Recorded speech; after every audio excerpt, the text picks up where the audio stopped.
Hey guys, it's John here. Hey, I know I'm doing this kind of early, but hey, do me this one big favor if you can. If you're listening to audio podcasts, go on ahead and rate us on Apple Podcasts, Good Pods, and Spotify as well. That just allows our community to be able to find us and also to be able to find new listeners. So go on ahead, rate us on Good Pods, rate us on Apple Podcasts, rate us on Spotify. It helps bring other people together as a community and to be able to bring new listeners in. So, with further ado, I'm going to be doing my review of West Side Story. So, I hope that you guys sit back, relax, and enjoy this film that I'm about to review. And this is going to be the 2021 West Side Story review. So, I just want to let you know that this is going to be the remake that Steven Spielberg directed. So, let's go on ahead. Let's dive into it.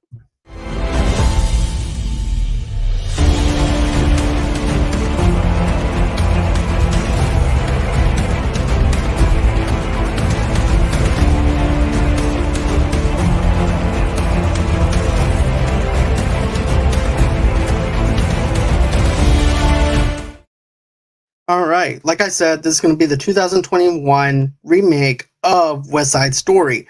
Now, this is a movie that was on my radar for a little bit, but then it kind of fizzled out a little bit because there's just so many other movies that I wanted to see. And of course, this is also nominated for an Academy Award. And I'm going to be doing this is what I'm going to be doing with Manny the Movie Guy.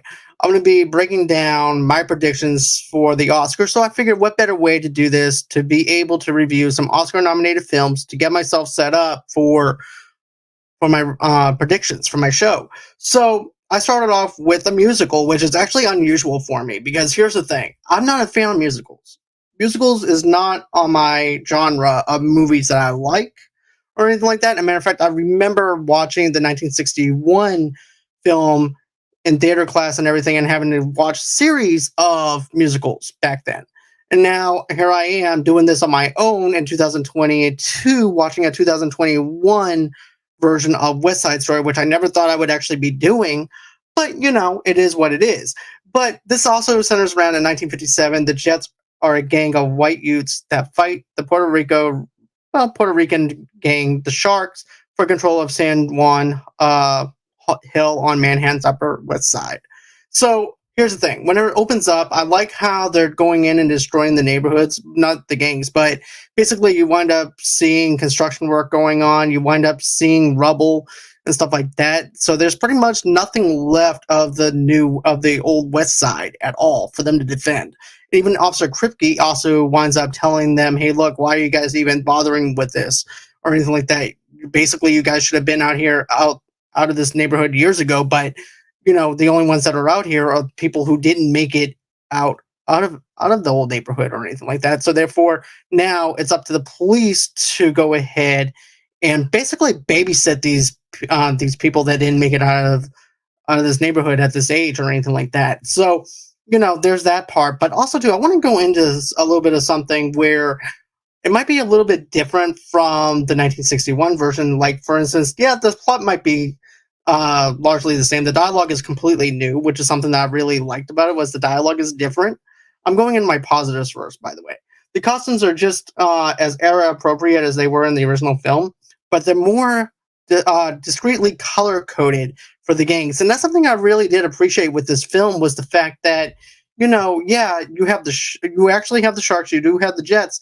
The Jets in the original 1961 movie look like they were this privileged white people and stuff like that were able to get their clothes off of clothing racks and everything.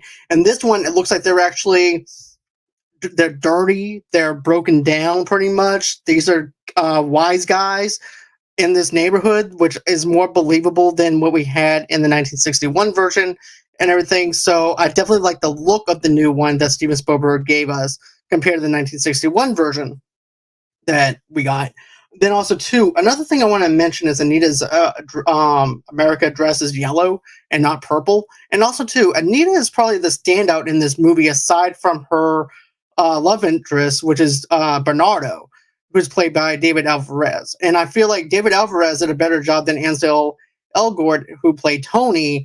I feel like Anita and Bernardo were the standouts in this movie, the two characters that actually stood out for me personally.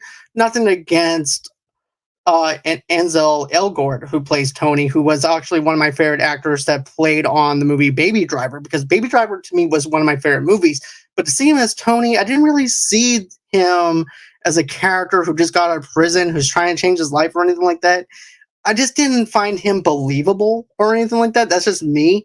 But the two standouts is definitely Anita and it's definitely Bernardo, especially whenever the back and forth between Bernardo and Anita, whenever they're having the back and forth, is like Anita wants him to leave the Sharks. She wants that lifestyle away from him, away, so that way she can believe in this dream of America and making something better for herself.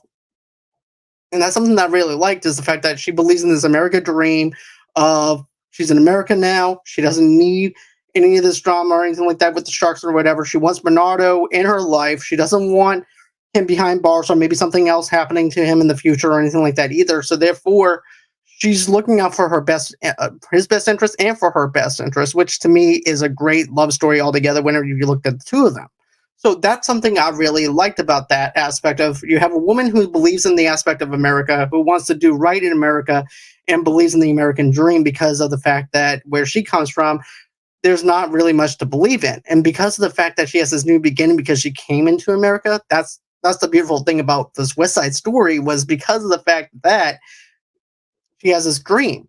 And of course, Bernardo doesn't want to leave the Sharks or anything like that either. And of course, it's all about turf, about defending one's turf. And the Jets, like I said, they wanted to defend this turf that's being knocked down and being demolished, and there's nothing there for them to defend. It's a stupid, idiotic thing that the Jets that wants to defend their turf. And then, of course, you're also seeing them. Basically, what they wind up doing at the very beginning of the movie, they really set the tone. Is this?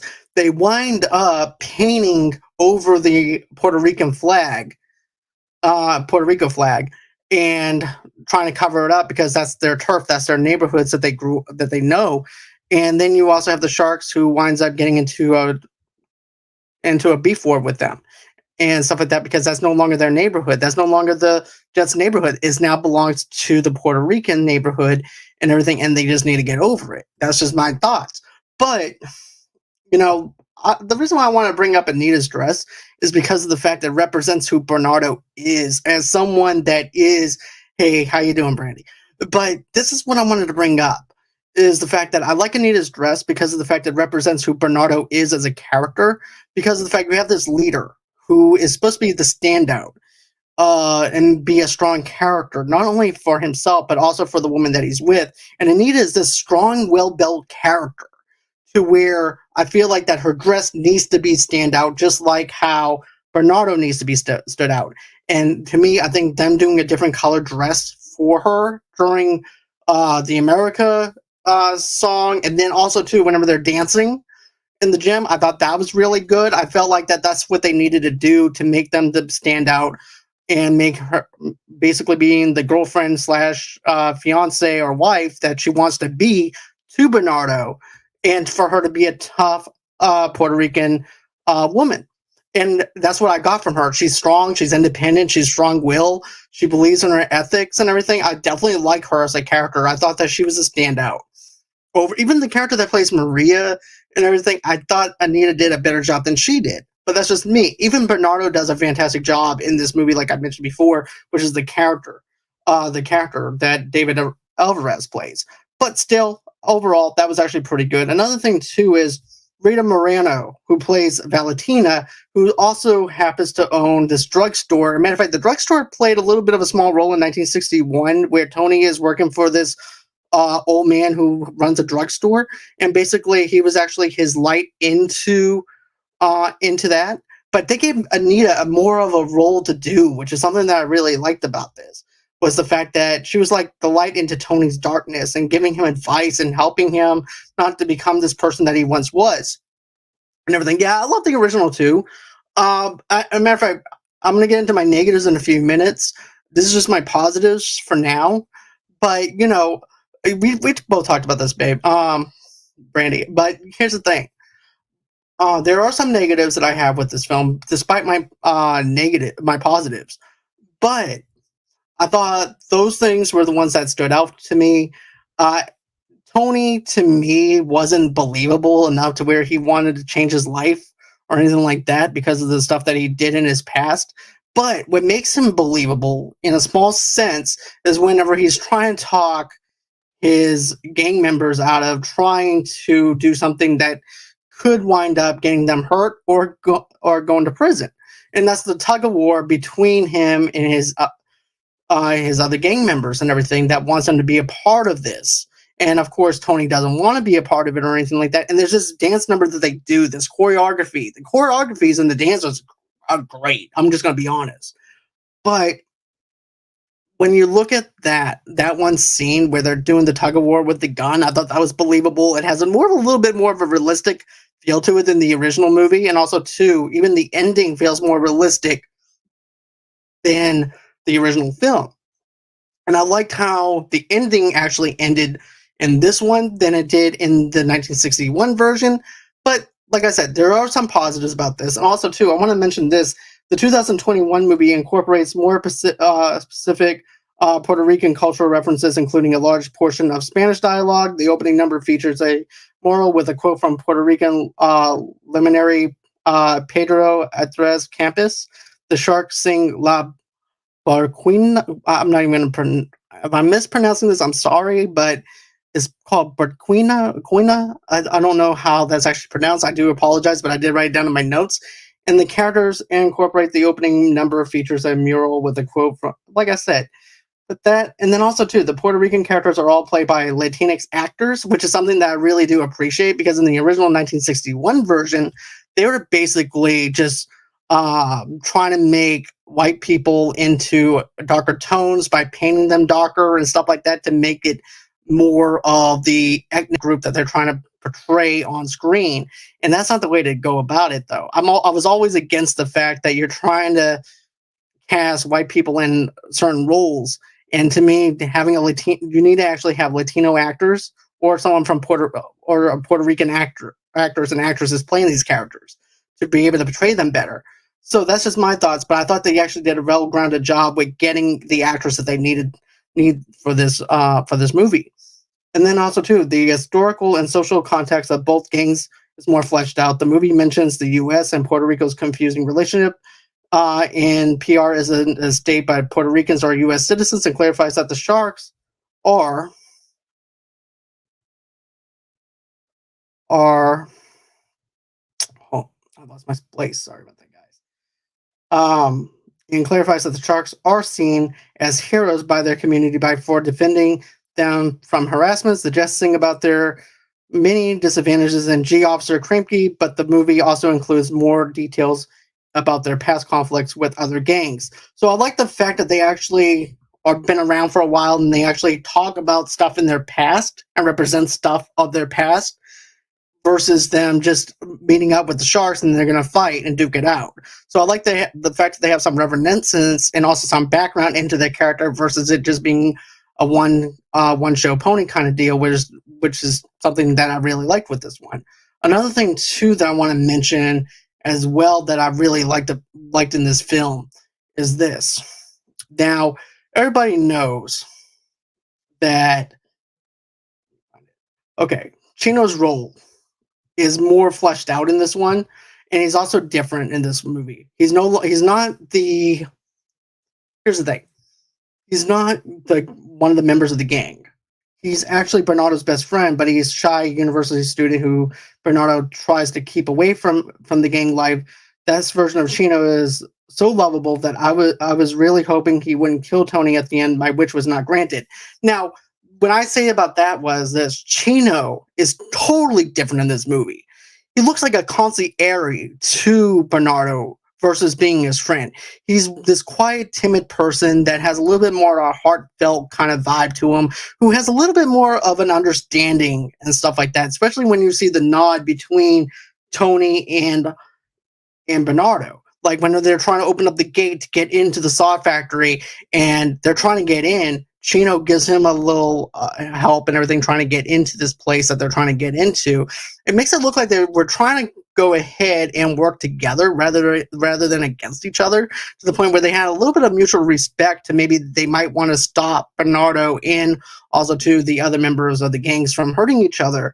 But then, of course, with the events that happen within the sawmill and everything, if you know what West Side Story is, then you know that's actually whenever Bernardo meets his end in that scene.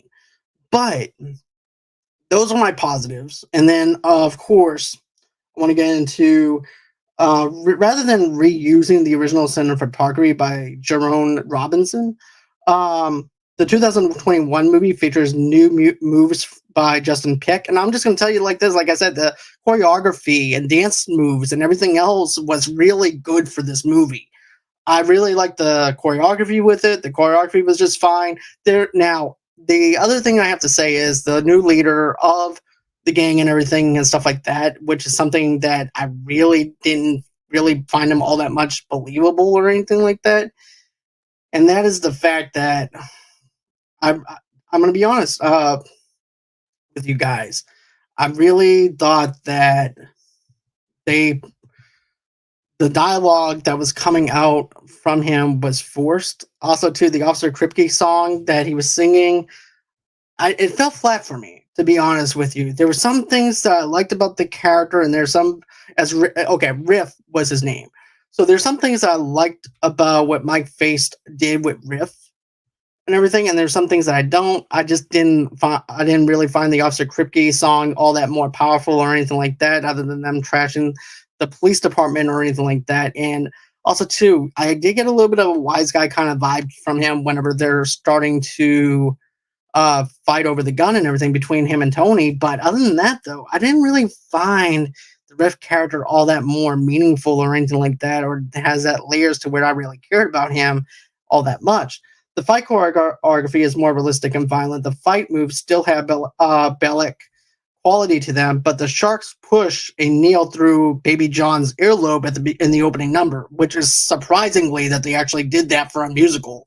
It's like, oh my god, this is like different in tone, different than what I was expecting. So I thought that was really cool that they actually did something different. There was more depth to the family dynamic between Bernardo and Anita and Maria. Like I said before, where Bernardo wants to marry Anita and move back to Puerto Rico, but she wants to stay in the U.S. and refuses to marry him unless he leaves the Sharks. But then you also have Tony and Maria spend more time together. Now, this is the stuff that I really have to say that I liked about this film. Tony and Maria spend more time together and they go on an actual date, which didn't happen in the original movie. It's a small addition, but it helps to sell the whole we fell in love in a matter of hours bit. And that's one of the issues that I had with the original movie. I had problems with the fact that, oh, all of a sudden they're in love. I get the fact love at first sight and everything and stuff like that, and they met at this dance, and that's where the whole entire Sharks versus Jets thing happened, and Bernardo has beef with Tony for making out underneath the bleachers or dancing with his sister and everything. I understand that aspect, but with this, I liked how they go on this date, and Tony starts opening up to her about his past, about how he promised when he got out of prison that he was going to change his life. And this is the part that I felt like the actor from Baby Driver did a really good job on, and Ansel Elgort. Now, when I said that I didn't really care for the delivery of what he did, in this particular scene, I felt like I felt something with him versus the other stuff that I saw with him. But, man, whenever he tells her, look, I'm in love with you, I made a vow that I would never do what I did before and basically break the law or anything like that. He said one more punch would have killed the person that I was fighting. And so therefore, after that, he decides to change his life. As a matter of fact, we actually see it whenever he starts telling Riff, hey, look, do not use a gun. Do not do this. I'm telling you, you don't need to do a rumble or anything like that. Now is not the time to do that.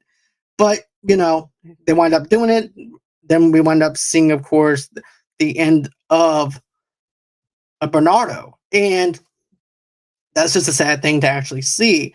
And, you know, Bernardo and his girlfriend, Anita, feud, you know, there's a lot of stuff that I have to say they deal with in the 2021 version.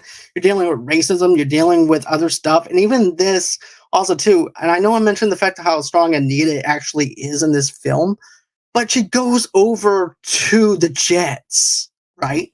And confronts them and everything and tries to find Tony. Tony is actually hiding underneath the drugstore in the basement of the drugstore. And she knows that Tony's there, but everybody's blocking her way in. There's only maybe two girlfriends of the members of the Jets. And basically, they're trying to tell her, hey, look, get lost and stuff like that at first.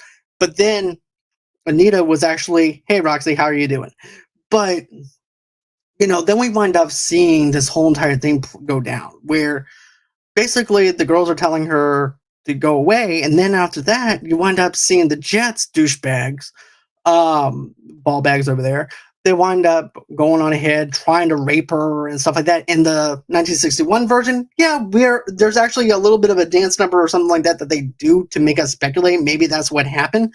With this one, it looks realistic because of the fact there's no dance number or anything like that. It is what it is. It's actually there in full context. They're about to rip off her clothes and stuff like that up until we wind up seeing the drugstore owner come up to rescue her, and that is Valentina. And like I said, Valentina is probably one of the most strong-willed older actresses in this movie playing this role. That was more of the fact of a little bit of light in Tony's life, which is something that I do appreciate. Now, like I said before, I did not like the actor that I thought that they could have done a better job at casting the character for Tony. I really didn't really find him all that more believable or anything like that.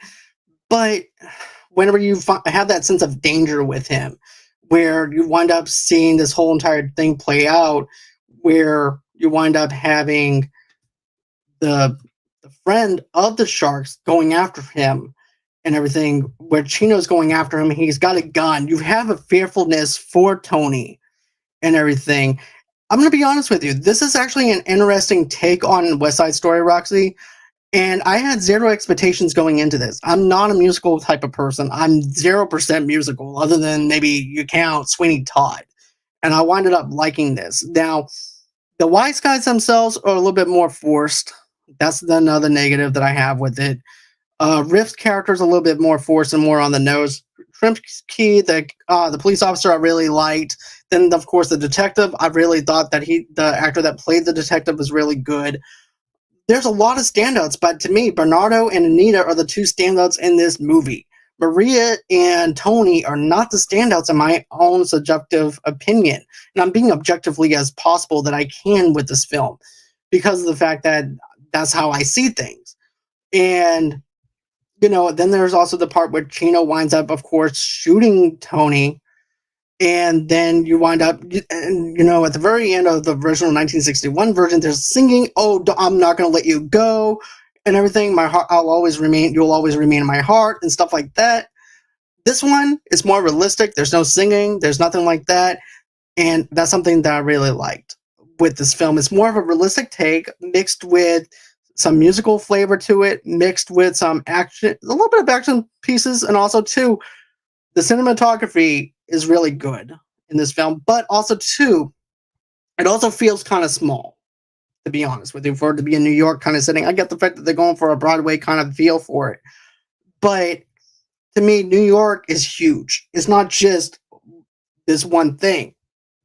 To me, they needed to expand it a little bit more openly than what they did, in my opinion, with the set pieces. But but I also have to say the choreography with the dances were great. The dialogue between the Puerto Ricans and everything was really good. I really have to say I enjoyed this movie for what it is, despite a few of my negatives about it.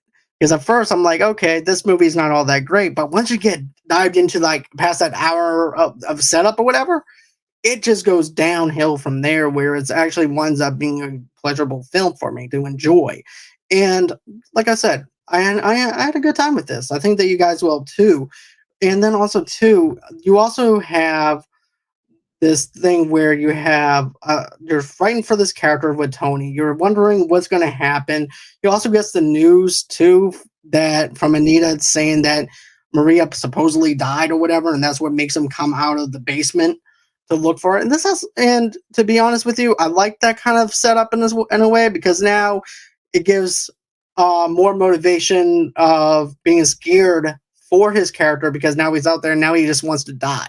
And this is also basically a modern take of Romeo and Juliet and everything. And I'm not going to go into the comparison of that, but you guys can put two and two together when you come down to the fact of the whole thing with that. So that's gonna be it for today as far as my show goes, as far as my West Side Story review. I hope that you guys enjoy this. I'm gonna be doing more of these Academy Award nomination movies.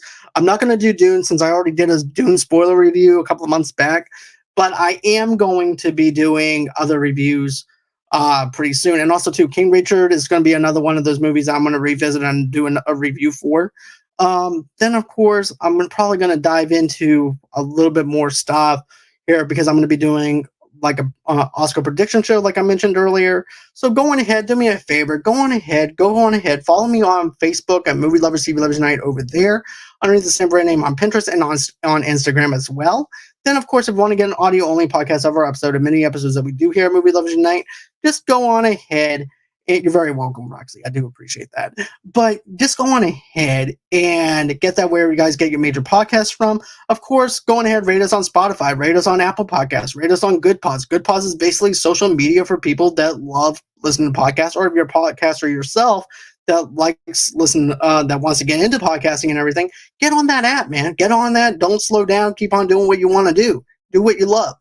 But you guys can rate individual episodes. Not only can you rate individual episodes, but you can also leave a comment inside the comment section, and I'll reply back to you to give us more of an open space for a community. So that's something that I liked about Good Pods. And also, too, you can also donate to our show that way. Speaking of donating to our show, which you don't have to, but if you do want to, go ahead, go to buymeacoffee.com/movie lovers, and that's how you can donate $5 to $10 to us. But here's the thing. I understand the pandemic and everything else and inflation and stuff like that has caused an uproar and things like that in our states and our country.